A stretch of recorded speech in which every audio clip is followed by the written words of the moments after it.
थाटात बारसं साजरं केलं, पण तरीसुद्धा माझ्या पिल्लूला हॉस्पिटल गाठावं लागलं. आता त्यासाठीच आहे ना आमची इकडे तयारी चालू होती, कारण सकाळपासून पिल्लू खूप नॉर्मल होतं, पण दुपार झाल्यानंतर आहे ना अचानक मला तो गरम लागायला लागला आणि त्याला आहे ना ताप चढला होता. मी घरी चेक केलं होतं आणि तो आहे ना अजिबात आज खेळत नव्हता, खूप सुस्तावला होता. तसं तर माझं पिल्लू खूप स्ट्रॉंग आहे, सकाळपासूनच आहे ना तो एकदम शांत शांत होता, पण मला वाटलं असेल एखाद्या वेळेला तो शांत राहतो, पण आहे ना तो जरा जास्त सुस्तावला आणि त्याला आहे ना खूप ताप चढला होता. आता आम्ही हॉस्पिटलला गेलो, तिथे भरपूर सारे नंबर होते, त्यामुळे तिथे सुद्धा खूप वेळ गेला आमचा.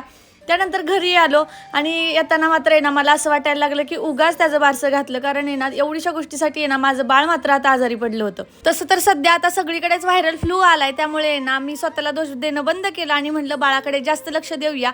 आता डॉक्टरांनी काय काय औषधं दिली होती ती सगळी एकदा मी चेक करून घेत होते, कारण चुकूनही काही विसरायला नको, कारण त्याला पहिलं बरं वाटलं पाहिजे.